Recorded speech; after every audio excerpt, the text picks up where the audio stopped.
Okay, today we're going to be looking at my newly acquired Sony Bloggie HD camcorder. This little guy I picked up at a flea market for the whopping price of $10, which included an SD or a memory stick duo, an 8 gig memory stick duo, which is probably worth more than what I paid for this camcorder. But anyway, so I brought it, took it home. At first I thought the battery in here was dead, because it seemed to be not be holding a charge, but I just let it do a full charge and then discharge it, do another full charge, and it seems to be fine now.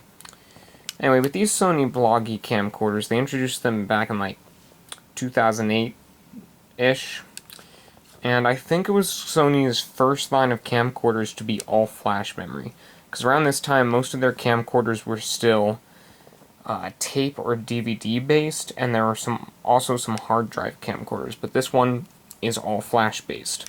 Though this might be a bit newer because it also has support for SD cards, and as you may know, most of Sony's camcorders only support memory stick, but this one supports SD. The camcorder that's shooting this video is another Sony. It's a Handycam, and I know that one supports both memory stick and SD.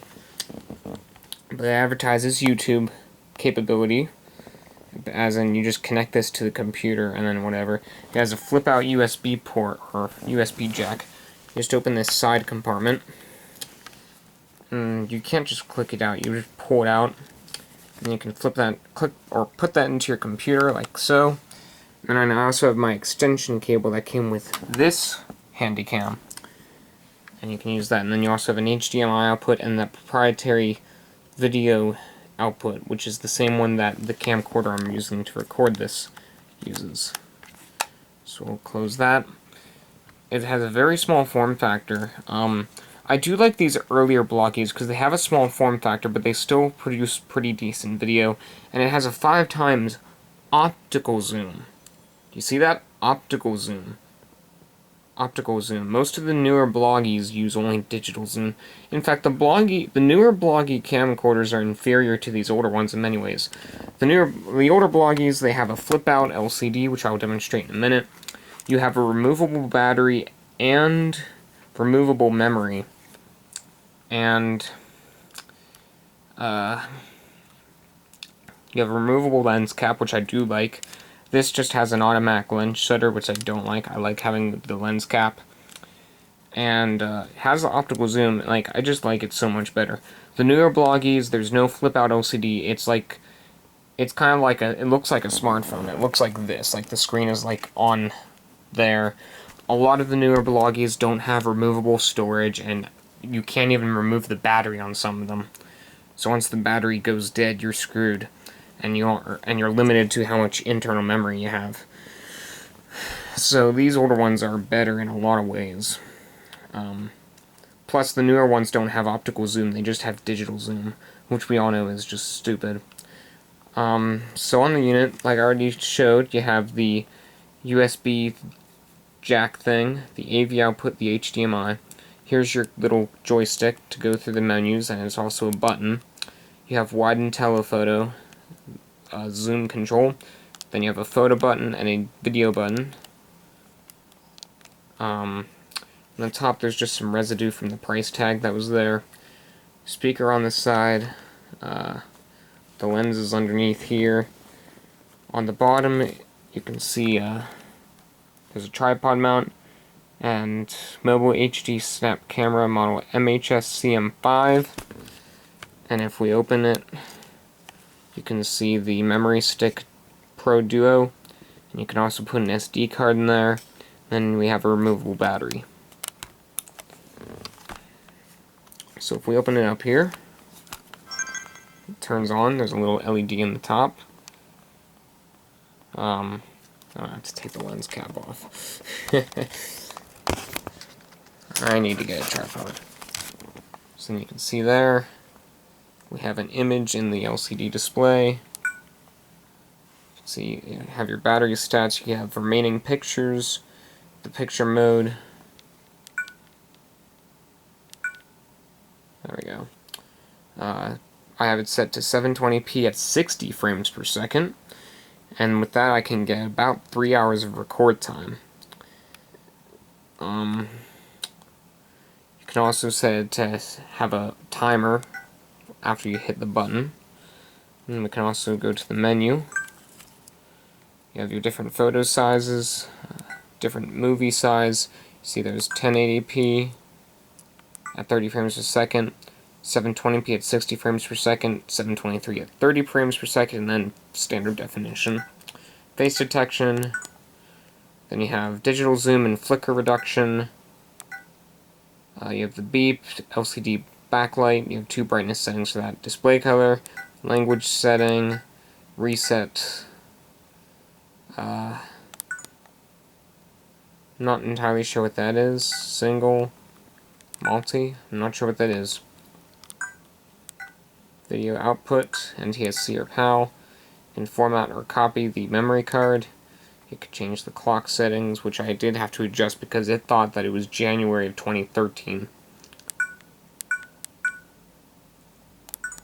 Yep. How do I go back? There we go. I can also press the play button, and it shows me the video I shot earlier. We're just trying to test record with this unit in daylight. It's just the optical focus capabilities. Also fast forward. There's rewind. Play. Can also change the volume. It's very similar interface to one of my other Sony cameras, except that isn't a dedicated camcorder. It's a compact type camera. Point and shoot, they're called.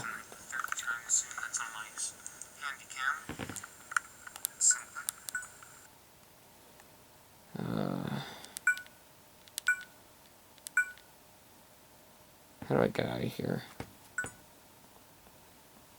So we can go back to video. Unfortunately, you're very limited with the options. There's no exposure adjustment, there's no focus adjustment. You're just stuck with the autofocus that this thing has. It doesn't even have a white balance control, which is really stupid. I mean, even the most basic cameras have a white balance control. But I'm not going to complain too much because I only paid $10 for this camcorder. And, like, it'll just be good as a little portable backup camera. Like, one that I would take to amusement parks and all that. Like, the camcorder... Well, can't see. Actually, check this out. You can flip around the LCD. Look at that. Now you can see me. But the camcorder that I'm shooting this video with, like, I could take it to amusement parks and stuff, but it's not really... Like, I don't really want to, because I don't want to risk losing it. Because it's my good camera. This one, I mean, I'd still get pretty good quality out of it. And since it has that optical zoom, I can zoom in on the rides and stuff. And if I do lose it, it's like, what the heck, I only paid $10 for it. It's not that big of a deal. Now I'm forgetting which camera I was filming with. But overall, it's a pretty nice camera. I mean, like I said, I only paid $10 for it, so I'm not going to complain too much. And if you're wondering if this came with any accessories, I'm sure it did. But I did not get any. Like, I literally just got the camera. Like, what I'm holding is the only thing that came with the purchase. I mean, there are a bunch of different wires. Like, it was literally like a clusterfuck of different wires on the table. Maybe some of them went to this. But that's okay, I don't need any. Because for charging, I can either plug it directly into the computer, or I can plug it into this USB extension cable that went with my other handy cam. And I can just plug that into the cell phone charger there, and it will charge just fine. And as for video output, down there, inside that bag, is the proprietary video output connection that this thing uses, which is the same one that this camera uses. So I'll be switching cameras now. I'm going to switch from this handy cam here to this Bloggie.